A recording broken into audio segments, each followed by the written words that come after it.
Did you miss your deadline to renew your Medicaid coverage? You can still send your completed annual review form to Healthy Connections Medicaid. You may be assigned to another health plan, but you can ask to come back to First Choice within 60 days of renewed Medicaid eligibility. It's your family. It's your choice. First Choice is the right choice. Renew and choose us. Visit selecthealthofsc.com/renew to learn more. Well, it's a better time than any. Sitting here working on all this stuff can really tire you out sometime. But it's a good tired. I mean, after all, it's all leading somewhere. So I don't really have any regrets in the matter. Now, before I start doing Schlockomania. Schlockomania is part of the Monster Fest. So, let's see. Certain movies that I wanted to do. Hey, I covered these before. Oh, well, better go ahead and organize everything by doing a Revisitation episode, and I think this is the right time to do it. Because, welcome to the J-Man Show here on J360 Radio.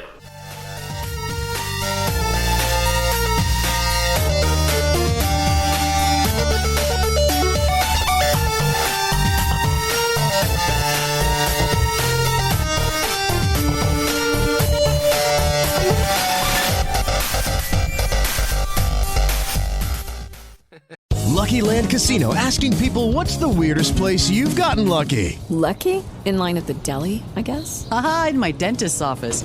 More than once, actually. Do I have to say? Yes, you do. In the car before my kids' PTA meeting. Really? Yes. Excuse me, what's the weirdest place you've gotten lucky? I never win and tell. Well, there you have it. You can get lucky anywhere, playing at LuckyLandSlots.com. Play for free right now. Are you feeling lucky? No purchase necessary. Void where prohibited by law. 18+. Terms and conditions apply. See website for details. Judy was boring. Hello. Then Judy discovered ChumbaCasino.com. It's my little escape. Now Judy's the life of the party. Oh, baby, mama's bringing home the bacon. Whoa, take it easy, Judy. The Chumba life is for everybody. So go to ChumbaCasino.com and play over 100 casino-style games. Join today and play for free for your chance to redeem some serious prizes. ChumbaCasino.com. No purchase necessary. Void where prohibited by law. 18+. Terms and conditions apply. See website for details. Hey, J360 Legion, how's it going? This is the J-Man, of course, and welcome to episode 146 here on J360 Radio. You know something? A lot of people nowadays, see, this show's getting traction because people are starting to call me J-Man more, and not to mention, people ask me to yell it out at them. So it's like the funniest thing. Yeah, I never thought I'd get to that level where I start yelling, welcome to the J-Man Show at people. But, hey, you know what? If it catches, right? So, I'm going to go ahead and keep doing that for a while. But, after a while, the state police are going to be like, hey, man, sound ordinance. And I'll be like, yep, yours, authority. Well, I don't know. See, sometimes I can't help myself. Especially when it's like somebody else's rule. And I'm at the main studio today. So, I'm just sitting back and, working out a few things with certain films that need to be made. Also, let's see. The mini bite landed the other day. I apologize for those of you that haven't been catching them, because sometimes automation is supposed to work, but then there's times where it doesn't work. So one way or another, you have to step in. You have to be like, all right, it should have landed over here instead of over there. And see, with the updates around here and the various ways of working on J360 Productions, things are trial and error right now. But they're going to be going smooth after a while. They usually do. So you figure that's just the way it goes. And usually this show is supposed to be on Wednesdays. But it's on tonight because of an unfortunate issue, so had to kind of shift the shows this week. So, while we went ahead and covered all the bases on that, I do want to let you all know Schlockomania is happening next week. Yeah, instead of this week. Because I don't want to go ahead and repeat certain movies at you. And because that's not fair for the older episodes. And at the same time, it feels like a jip for a lot of you. Even though at the same time, your opinions and views on things change with time and age. Like, like Teenage Mutant Ninja Turtles 3, for instance. A lot of us hated it, but when you take a good look back at it, you'll realize that they were just cheapening out on things because they went to some very exotic locations. And not to mention, like, when it should have been the turtles in suits, right? Like the way the suits looked, they were just, ugh. especially compared to like the first two.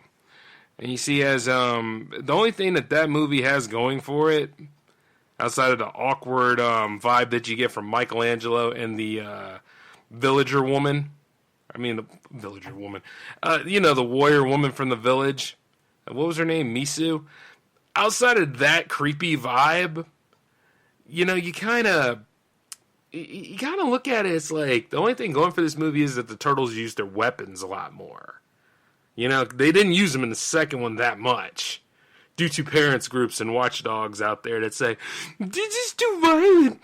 The first movie was dark and everything. That's because it was based off the comics, and not only that, it was a damn good film.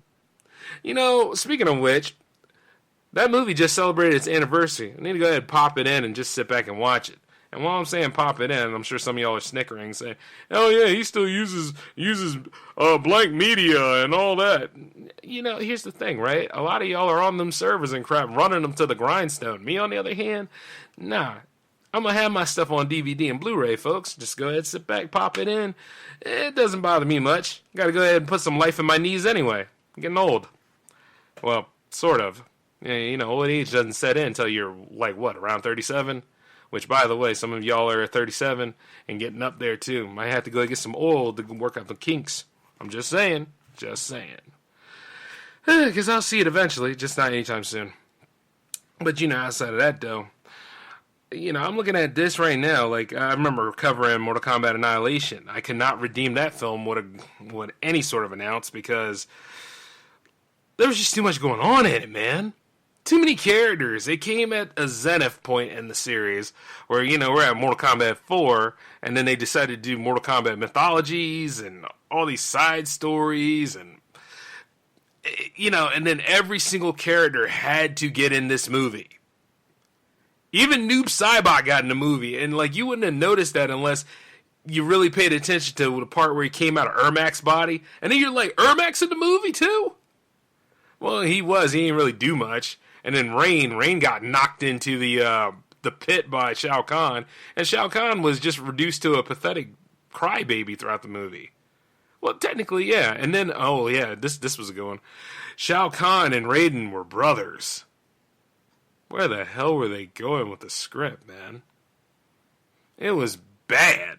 If you look at the first one, and then you see the end of it, where Shao Kahn appears, and he's like, he looks like a friggin' demon and stuff, and he's like, you weak, pathetic fools, I come for your souls, and then all that hype build up, and you're like, yes, finally, we're gonna get somewhere, we're gonna get the story of Mortal Kombat 2, but you see, the thing is, it took time between the production takes, and then Mortal Kombat 3 came out, and then Mortal Kombat 4 came out, and then all of a sudden, they had to merge all this stuff together, and then it was an amalgam of a mess. And then not to mention, Liu Kang was pretty damn whiny in this one, in contrast to the way he was in the first one.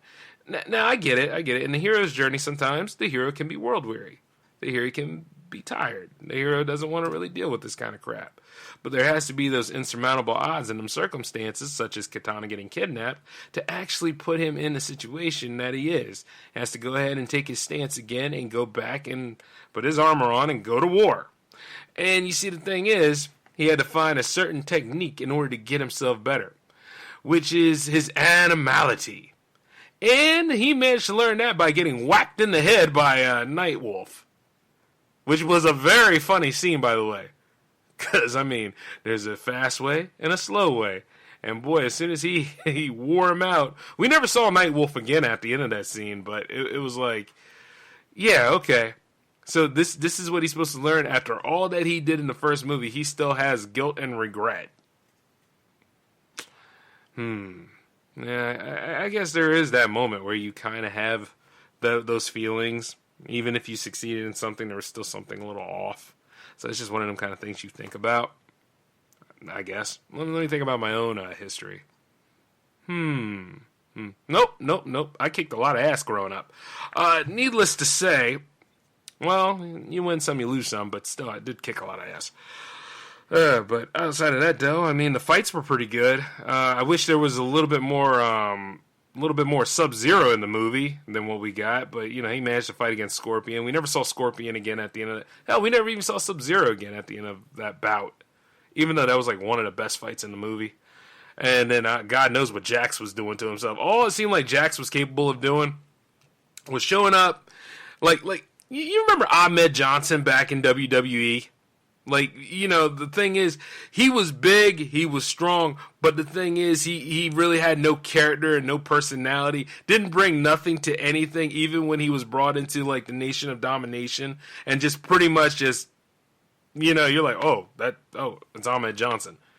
You know what I'm saying? Like this character here, one way or another, he's a badass in the video games, but in that movie, that just didn't do him justice. Even for the guy that's playing as him.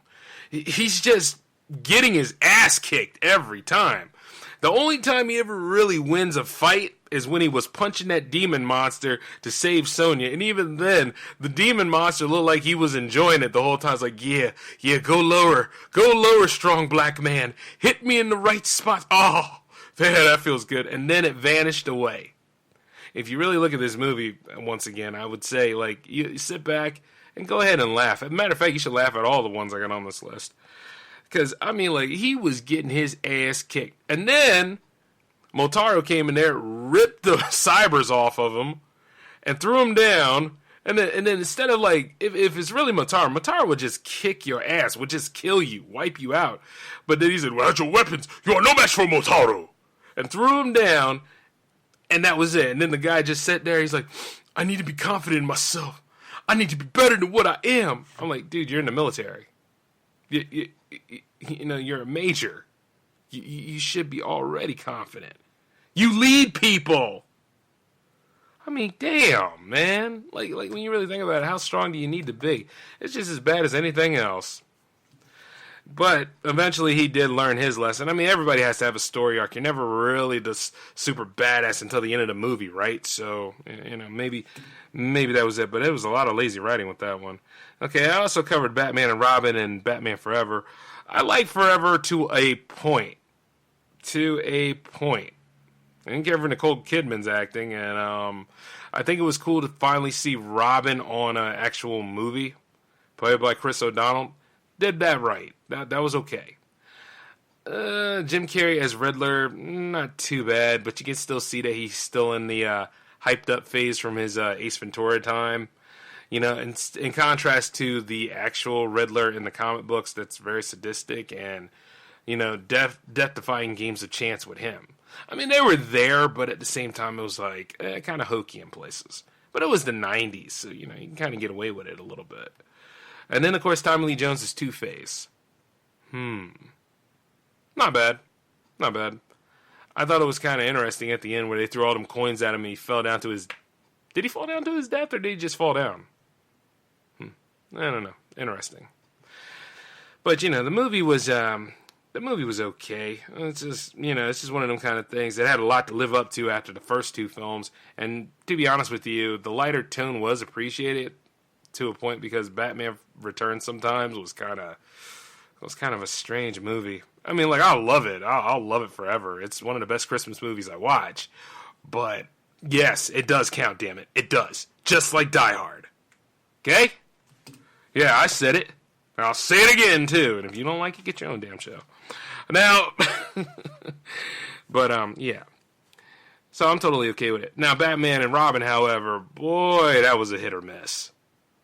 It was definitely a miss. It sucked. It stinks, it bites, it blows.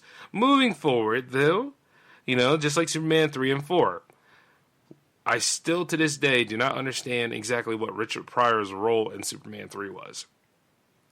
I sit there and I'm like, is he a good guy? Is he the bad guy? Is he just in the way? And maybe that's the point. Maybe he's just in the way. And why don't they have just Jackie Gleason pop in there a couple of times, too? And they can reenact their lines from that movie, The Toy. Which, which is a much better film. Yeah, I'll say it. But, yeah. Didn't really care for 3. And then you take a look at 4 and you're like, wow, 4 is not much better. The man with the clone of Superman with those big fingernails and the mullet, just pretty much a white trash copy. I mean, if they wanted to do something like that, why didn't they just run with getting Bizarro in the movie? They could have done something a little bit better than that. Oh, and then Superman still had to get to that peace conference in time, didn't he? to go ahead and talk about how nuclear arms is not good for the world. Yes, because it is the quest for peace. Ugh. Shudder. I'm hurt on the inside. And I cannot redeem neither one of those films. Let's see, Doom. Well, you all know how I feel about Doom. I love the video game series. The movie was more or less just cut and paste generic stereotype. You can think of any sort of military grunt stereotype in a futuristic world or on a different planet, and pretty much you have the Doom movie. And this is the one with The Rock in it. That latest one that came out didn't seem too bad, because they did borrow elements from the games a little bit more, even though this one did too, because the best thing going for that original Doom movie was the first-person sequence. I thought that was badass. I didn't have a problem with it. However, it was, yeah. However, it's just like, I didn't care about anybody in the movie. I didn't even care about the main guy being Doom Guy, which, no disrespect to Carl Urban, great character actor, and I mean, he gives his all in everything he does. Have you seen Dredd? Dredd was good. I would have loved to have had a follow-up to Dredd, but, Actually, are we getting that series? Because I hope it's still on the table. Because there's a lot of potential in that franchise. But as for Doom, no, I could not redeem it. And it's a video game movie, so, sometimes you look at it like this. Video game movies don't work out. Explain Sonic to me then. But then again, you do get a little bit that actually succeed. Like Sonic, Prince of Persia, and Double Dragon. I'm kidding on that last one because Double Dragon is the next movie we're going to talk about. Double Dragon, based off of the beat-em-ups and stuff. Like, it was, it would have been a better film, like, say, like, if Brandon Lee was still living and he was cast in there as Billy Lee instead of Scott Wolf. Because all Scott Wolf did was run around. He ran away from the fights. Now, if you played the games like I played the games, you don't have time to run. You don't even have a place to run. You're going to fight.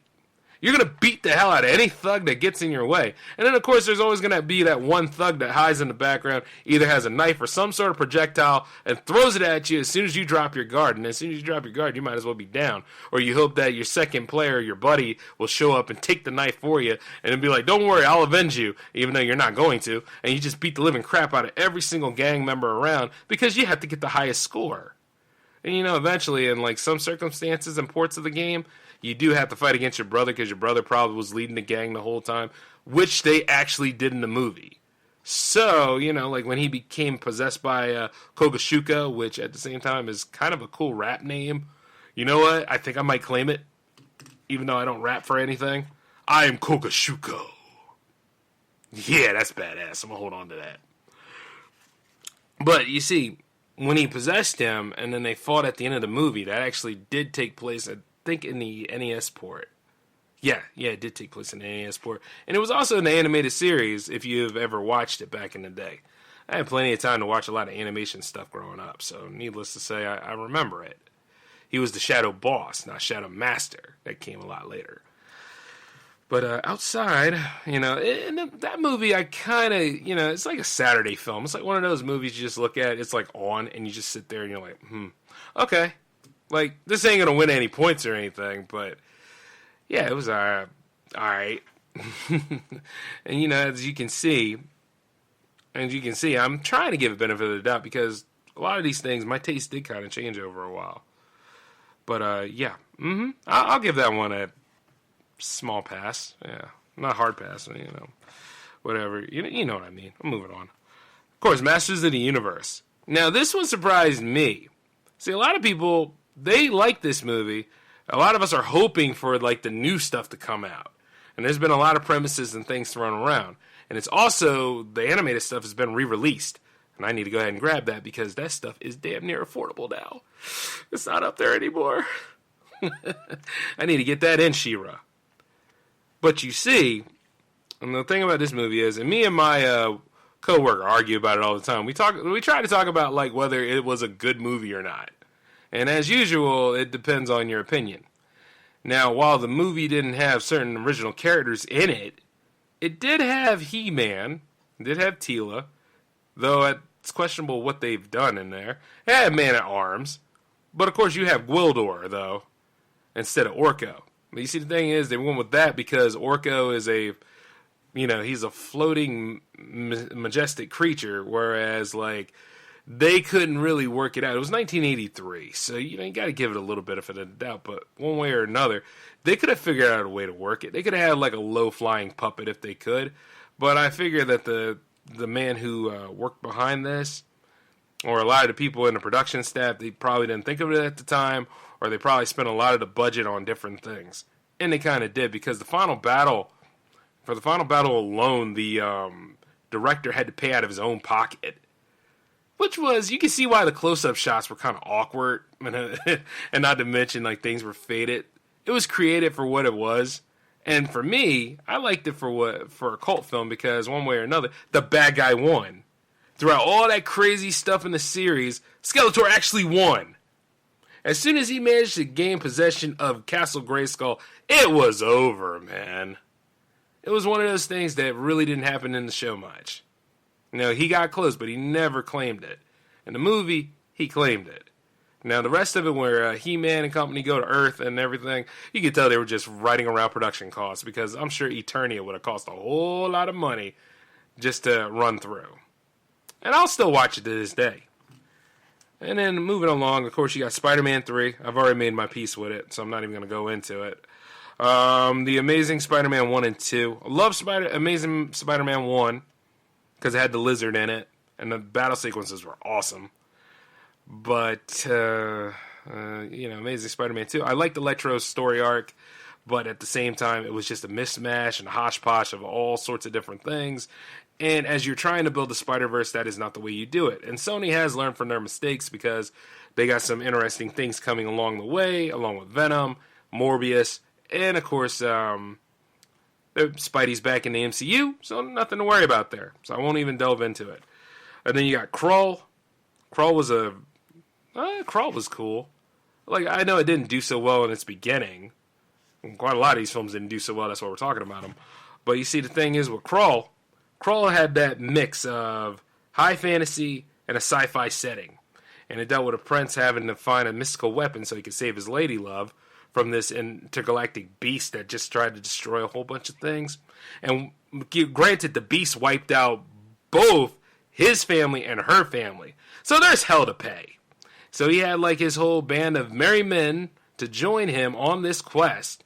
But you see, the thing is, he didn't need to find the glaive, and as he found the glaive wasn't going to work for him. Because when he used it against the beast, it got stuck in the beast. But it turned out that his lady love had mystical powers, and she could control flame. So one way or another, the damn thing was going to burn up and die. And they did. And I thought it was alright. Like, the characters were interesting, and when you watch like the different scenarios involved, it's actually right up your alley. Like, it's good for any of you that want to do like high fantasy writing. And then, of course, you got Dune. Dune is, Dune is one of those things that, you can't do in one day. Dune takes like 2 months, man. Especially how thick that book is, and not to mention all the other sequels to it. Dune is one of those things that's like, it's amazing that they're able to even make a damn 2-hour film to it. And then, Kyle MacLachlan, before his time on Twin Peaks, it's pretty awesome. So it's one of those things, you either love it or hate it, but you should watch it to see what it is. And then Robin Leach did what he could. So give him a benefit of the doubt. Microwave Massacre, that movie was just funny. I'm going to go ahead and say it. Just watch that movie. It's funny. Especially at the end when you find out the guy had a pacemaker the whole time. So every time he used... Oh, sorry. My bad. Sleepaway Camp, the one movie that scared J-Man. Yeah, go ahead and watch it. Lawnmower Man 1 and 2. Some of these movies that are based off of Stephen King's properties, they're either hit or miss. Like, not everything is going to be Firestarter, Christine, Cujo, and, of course, Salem's Lot. And then, not to mention It and the remakes to It. You know what I'm saying? Those are great. But then you got certain films that are kind of bizarre, like Sleepwalkers. Though at the same time, Sleepwalkers is kind of a cult hit.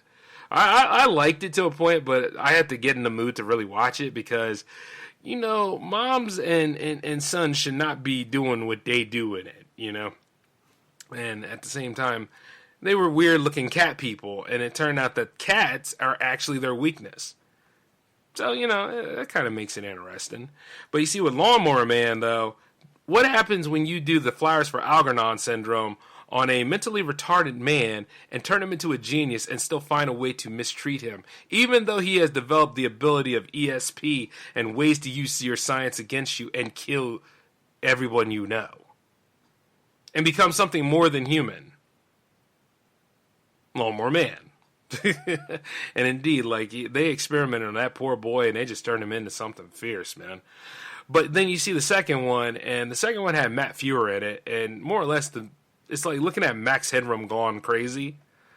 So, you know, like these right here, that's just cult films, and they're enjoyable. I like it for what they are. So I redeemed those. Chopping Mall. If you have not seen Chopping Mall, I guarantee you go ahead and you fire it up on Amazon Prime right now. And then also I have some movies to cover. Let's see, Ninja 3: The Domination.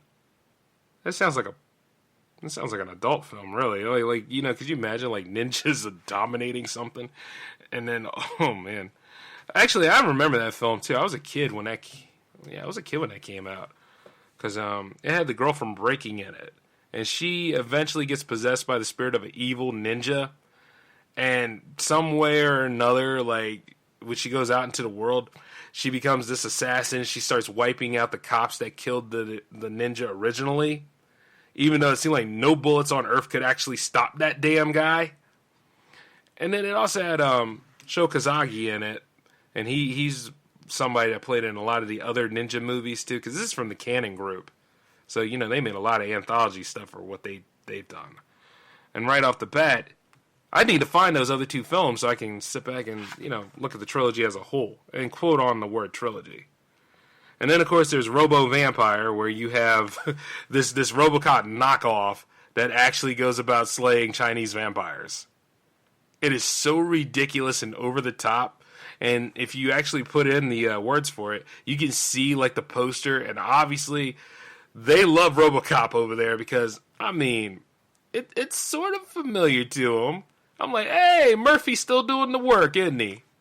Because Lord knows we can't make a RoboCop sequel around here. We try, though. We try. But from what I can tell, it's just one of those funny things. And then, of course, you got Cyber Ninja, too. Now, that movie reminded me a lot of Guyver and any anime I used to watch growing up. Or even the Kamen Rider. Or I could go ahead and put Power Rangers on there, too. Yeah, I could. Because more or less, a guy loses his life, but his soul gets put into this machinic, robotic sort of creature thing. It was a lot to it. And then his brother's out there to revenge him, but his brother is also hunting him. Because he doesn't know that his brother is actually the Cyber Ninja. And then not only that, the creatures that were in the movie actually make it watchable. So it was a very destructive, a lot of destruction in it, but at the same time, you're rooting for the hero the whole time. And you're hoping that everything evens out. Of course, the ending kind of open-ended. Because it seemed like the little brother finds out in the end, but he never can ever meet with his brother again. So that was actually pretty bittersweet. And then, of course, you got Sleepwalking, which is a movie about, you know, women out there in the night pulling tricks, trying to get that rent due. You know what I mean? Another customer paying his way to help them all get busy and all that shagadelic action. Yeah, as I go about saying that, it was made by Roger Corman, the same director who made Chopping Mall. So if you ever like look at Chopping Mall and you hear this theme song in the back, and they're like, Sleepwalking, that was actually the theme song for that movie. So, it definitely doesn't fit in with the kids dancing. But at the same time, it's like, so he's still trying to get some royalties off of that movie, huh? It had Melissa Leo in it, and if you know who she is, this is her during her early phase. So apparently, yeah. The plot really doesn't support anything, and I'm not going to waste time telling you it. Because, I mean, it's just girls out there on the street pulling tricks, and a pimp high on cocaine is trying to wipe out one of them. And I totally just described you the plot, so I totally contradicted myself. Now, ain't that a damn shame? Don't believe him. There you go. Anyway, moving forward. Oh, Yellow Submarine's on the list. Now, see, I like the Beatles, so this will be all right. Like, at the end of the day, it's quite interesting that. See, I work on this list from time to time, but yeah, Yellow Submarine was actually a hit, wasn't it? It wasn't a lackluster film. I mean, I know that the Beatles didn't initially like it, but when they looked at it, they actually enjoyed it, and for the way the songs were used from the Sgt. Pepper's Lonely Heart Band soundtrack, it actually worked out for the film. And I watch it periodically because I love animation, man. And not to mention, in order to get through life sometimes, I love listening to Lucy in the Sky with Diamonds and Eleanor Rigby, along with a bit of All You Need Is Love. And that's true. A lot of people need it. Yeah, I need it especially because, my God, I'm going through a hateful period in my life. I'm just kidding. I'm kidding. But if I ever was, though, I'd be the one that would need it. But you see some of these movies here. Oh, wait, Final Fantasy The Spirits Within. See, I remember seeing that as a kid, and honestly, though, it was nice for a CG film. But it didn't hold a candle to, like, it should have just been called Spirits Within or something. It didn't need the Final Fantasy name on it. And considering who I am and what I have to do, or need to do, I should say, I'm going to watch it again. Matter of fact, that'll be the first film on Schlockomania. Yeah, I have so many titles and events around here, guys. Like, sometimes I'm still trying to grasp on it. But I know exactly what the event's going to be from here on out. At least until we get to episode 150. So you see, well, right off the bat here, like that was okay, but then they went ahead and they did Final Fantasy VII Advent Children, which was a much better film.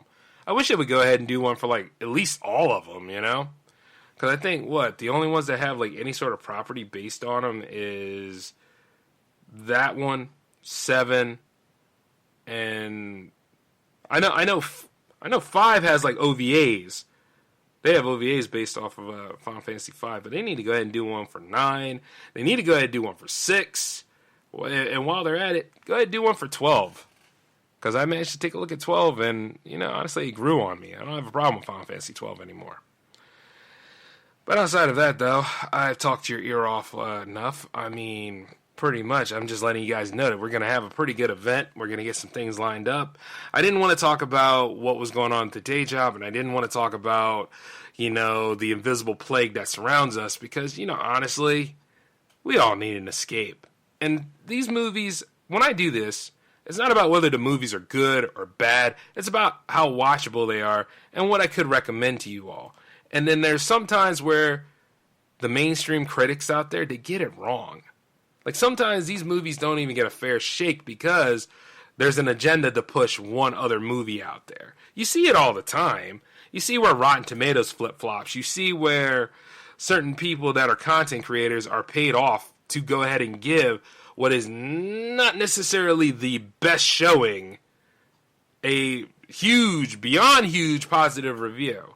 And you've seen it with maybe the Star Wars sequel trilogy, and you've seen it with some MCU films. You've seen it with, a lot of things regarding whatever franchises are out here. And that includes the Dark Universe, too, because, honestly, The Mummy could have been a much better movie than what it was. I mean, it's not going to hold a candle to the Stephen Sommers films, or even the classic Universal films. But at the same time, though, it's like, if you're going to establish a universe, you don't have to throw all of the universe at us. Just go ahead and do your one story, is what I'm saying. So you just go ahead and you lay it out, this whole thing differently. We'll catch on. We're the audience. We've invested in it. Just give us something that takes us out of our ordinary lives and makes us care about the ones that are involved, and then give us the big payoff in the end. And then you can go ahead and tie up to see exactly what that next level will be. And then you can up the stakes, and then hopefully, it'll sell well. And maybe with things shutting down, maybe this is kind of a eye-opener or something that we need to learn a lesson from. I guess. I don't know. Maybe things are just different in a unique sort of way, and I'm totally rambling right now. But that's what I do. Anyway, I'm going to get on out of here, guys. We'll be back with another episode next week. Hopefully be back on the same time slot again.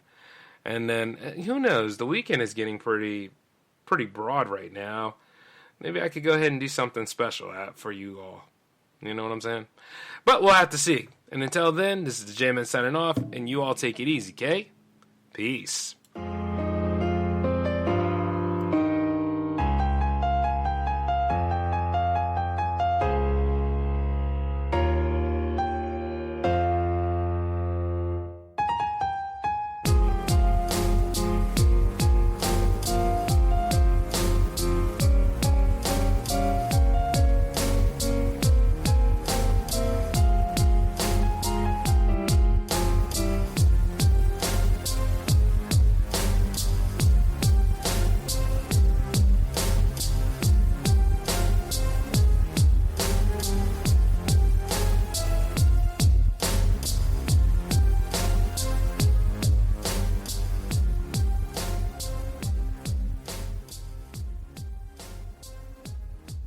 Judy was boring. Hello. Then Judy discovered ChumbaCasino.com. It's my little escape. Now Judy's the life of the party. Oh, baby, mama's bringing home the bacon. Whoa, take it easy, Judy. The Chumba life is for everybody. So go to ChumbaCasino.com and play over 100 casino-style games. Join today and play for free for your chance to redeem some serious prizes.